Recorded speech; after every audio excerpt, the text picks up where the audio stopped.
overjoyed. People that were just coming through. I love this. Woo! Okay. You got me up here for a bit, so let's have a chat, shall we? Room me in, boys. Room me in. I don't know how you want to do it, but just do something. Just do something. There you go. That's my voice. So today, I'm a poet, right? But I pride myself for being an artist, all in all. From the things that my hands can do to what they can write. And so I couldn't do this without my boys, you feel me? Yeah. So to my left, I got the amazing Kaiki. And to my right, I got the poetry community's favorite guitarist, Tish. If you've been to any poetry events and someone's playing guitar, it's Tish. If you ain't never seen it, it's Tish. Alright, so I want to start with something familiar. If any of you follow me or know some of my work, one of my favorite, or like first spoken word pieces that really, like I said, nah, I do that. It's a piece called Maybe You'll Never Understand What Your Distance Does to Me. Yeah, that's the one. That's the one? Yeah, Meta said it, not me, personally. So I kind of want to start off with that, start with something familiar, and then we'll go from there. So, hope you guys enjoy.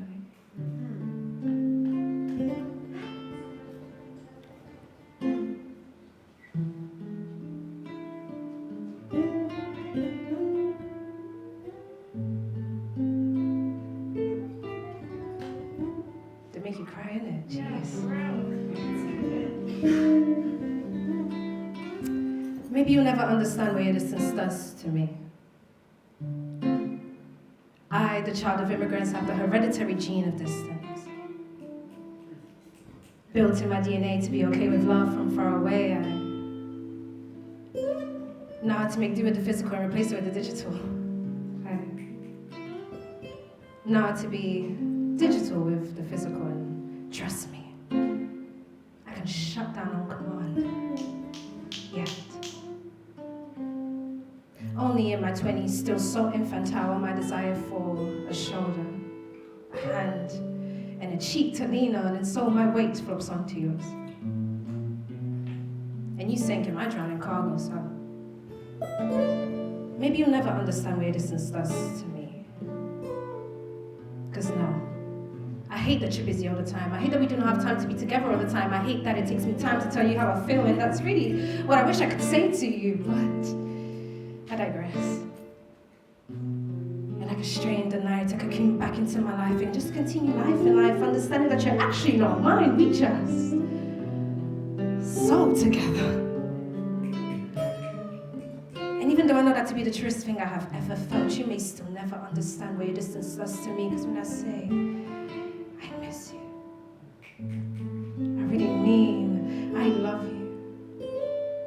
Not like how the clouds and this plane used to remotely love me and kiss me to land, but quite like how they used to love to stare and clear the air for my arrival. Like tearing apart the tears of a stubborn cloud on a grey day, you know, but still. Maybe you will never understand what your distance does to me, because I feel so trapped in this plane. My cargo weighs us down, we can't even keep high. Filled with clocks for the times I wanted to be near you, not feeling able to, because it's actually been nearly 3 years and I'm only flying right now, you're not even here. Is my luggage too heavy for your schedule, is that it? Am I really that chatty? Can I not be your patty? Can we talk about my pappy? Is it okay for you to dance with me? Just have my babies, I mean, really. Truly. I don't know if you think I could keep staying on this plane. Because it's really not easy to love from up here, you know? But please, just understand what your distance does to me as the blames fall on the changes from Heathrow to Stansted. Or on the fact that WhatsApp calls became my living room, or that your house became mine. That my life finally had a mother. That wasn't the mother of my mother, but the mother away from my mother, and so I am back to being only in my 20s and still so infantile. My desire for a shoulder, a hand, and a cheek to lean on. And so yes, my weight does flop onto yours, except now you drown in my very wet cargo. I understand. That for you to understand this analogy will mean that you have to creep into your feelings. And I know that time will kill you, so maybe you won't. But enter in this plane may just be what you really need to do. To fully understand what your distance does to me. You know, we...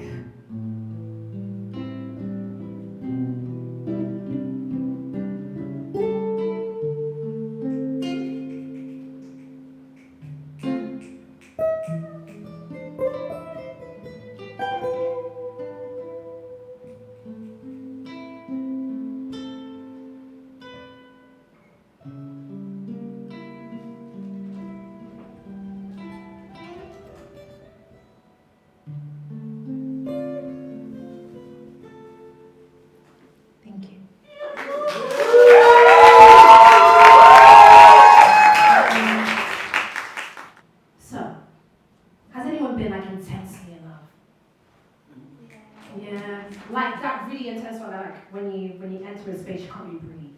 That kind of. I was like that one time. Great time. Love it. However, it didn't end like how a lot of the planned ones do. And,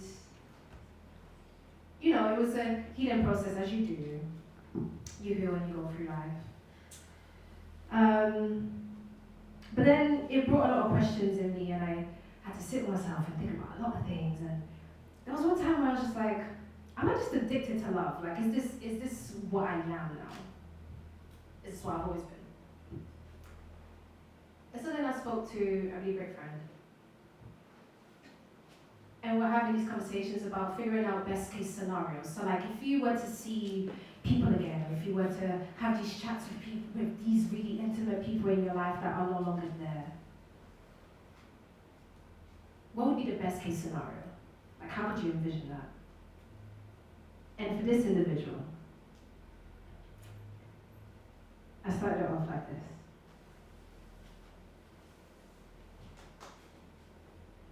So I'd say to hold my hand. Just hold my hand and don't let go, because I may finally be able to tell you that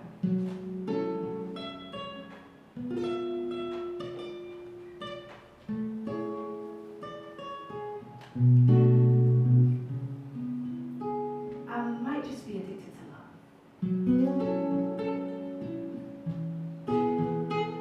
Not necessarily the act of it, but the emotion of it. From familiar to unknown. Willing to sacrifice my well-being for a feeling that's invisible to the touch. Close to toxic. Like bleach. It clears off everything and anything. The burdens, the wonders, the loss. But the moment it all gets too much, I'm no longer controlling my breath, but rather need a reminder to step out of this love for air. I was once told that bleach can give off an invisible odor quite like hair. Invisible, unmanageable, untangible. Like love.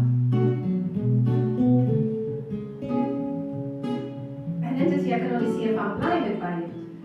Stubborn on me is causing to find the opticians, ironically. I became such an addict. Que beber de minha solidão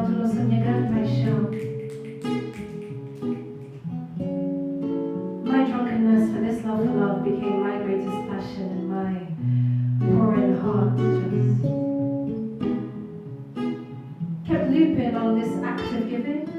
So much so when they didn't realize it didn't run dry. And all of that I just said just wasn't English, but I'm gonna read it just real quick. I became such an addict. Que beber de minha solidão trouxe a minha grande paixão. My drunkenness for this love for love became my greatest passion and my pouring heart.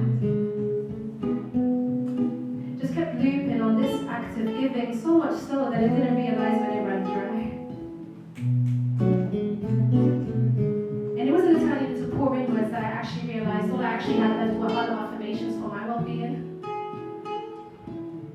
And that's when I learned that no matter how repetitive an act of love can be, a pouring heart cannot pour on empty. And I just hate that it took me this long to see it. Because really, if I don't give to me, then how can I give to you? That's the irony, really. Forget that I couldn't find the opticians. Becoming a mechanic in this act of giving meant I didn't need to see what was already designed to come out of me, but rather, my drive for this love became a never-ending repair job. And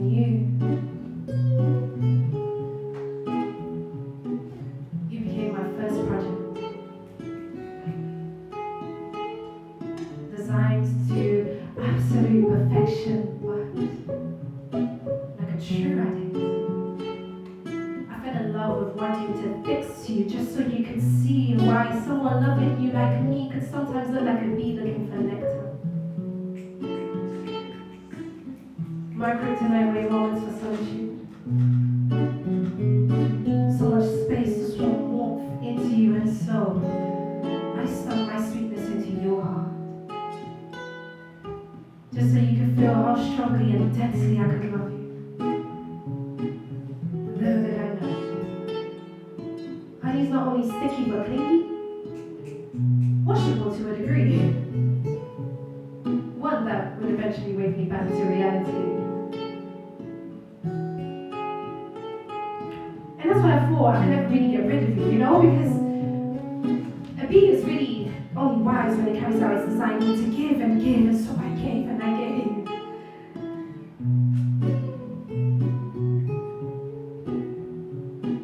But I might have just given too much now that it may be my time for a re-up. So before I put myself up for this rehab, just remember that sometimes the future does look as sweet as the nectar it hid during its journey. And like a true addict, I pride myself on reminding you that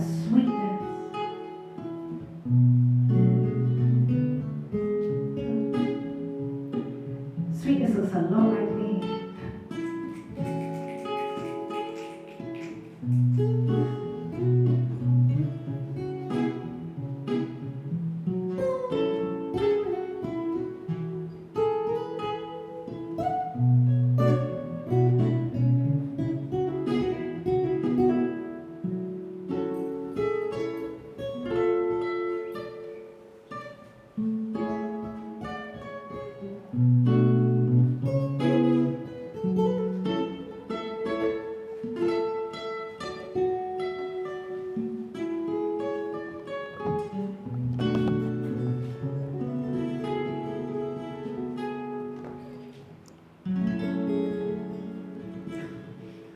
That was addicted to love.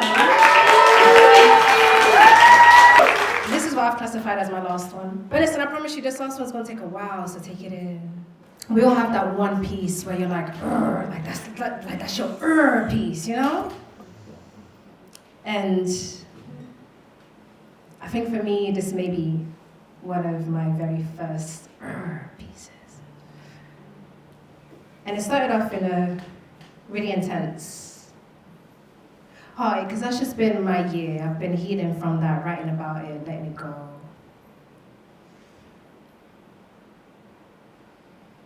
This one is called A Hand So It's Heartache. At this point, I'd like to shout out my textiles teacher from secondary school. Big up! That's my mama. Pretty much, might as well be. The reason why I shout her out is because my trajectory through academia is what really inspired this piece, in the words that were used and the experience that flowed from it. Mm-hmm. And if not for being a fashion student, I wouldn't be able to write of how a hand sewer's heartache really feels. Thank you, Mom. And so, yeah, I hope you guys enjoyed the movie. Thank you. Oh, jeez.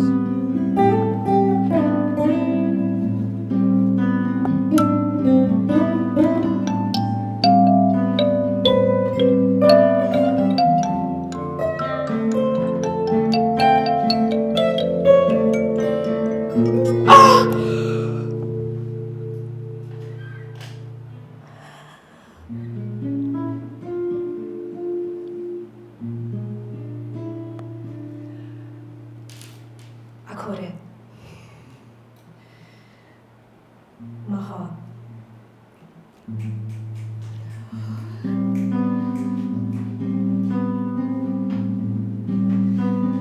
Second time today that's happened. You'd think we were connected by the cords of life, you know?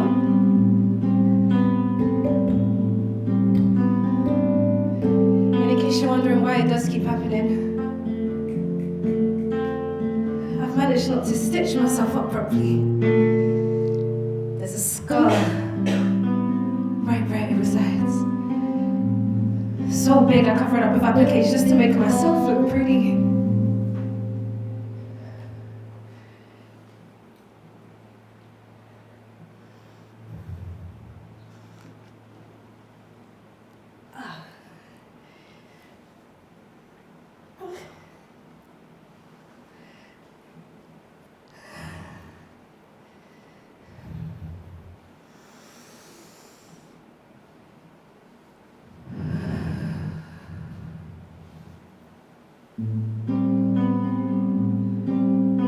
But I am torn, and I am distressed. Manipulated, manufacturing, I guess. I have managed to stitch myself up properly before, even though today it's only managed to slip out twice.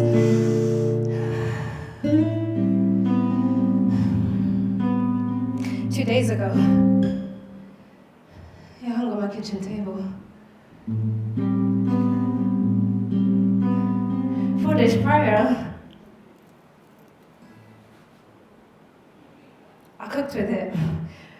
But it hung so low, I almost cooked it in the process.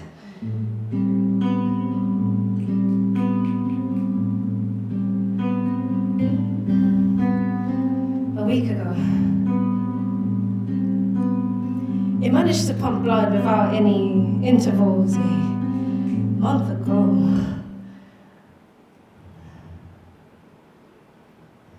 it hung so low I actually took it for a walk.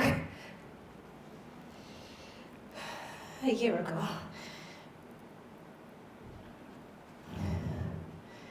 it was so swollen that I just couldn't move.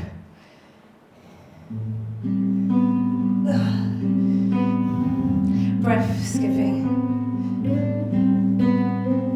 almost signaling for my inner child to double dutch its way into the ceiling. And that is just how my heartache feels like to me, if I could even put a feeling to it.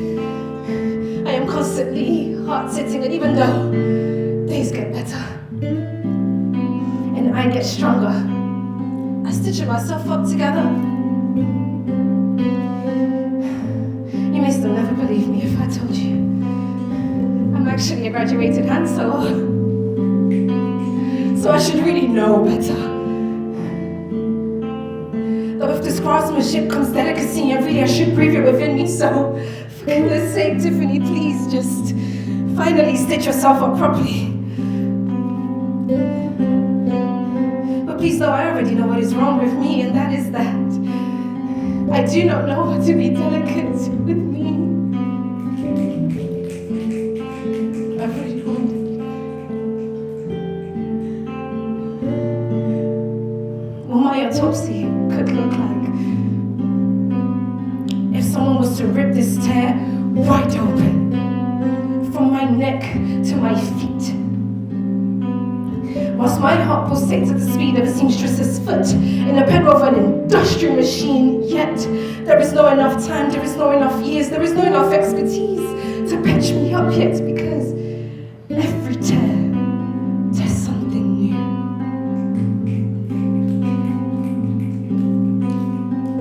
Organs red,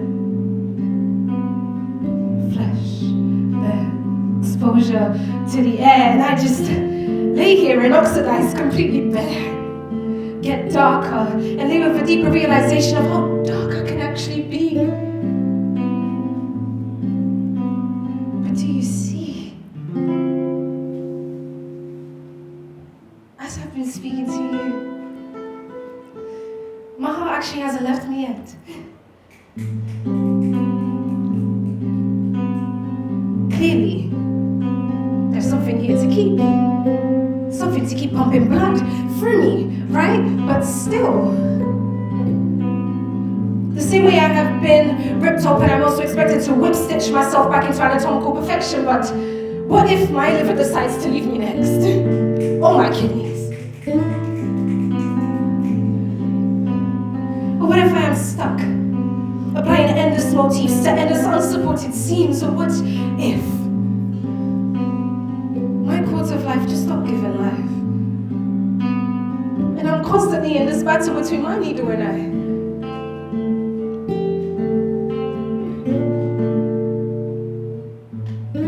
Maybe, just maybe, I should finally learn how to stitch myself up properly.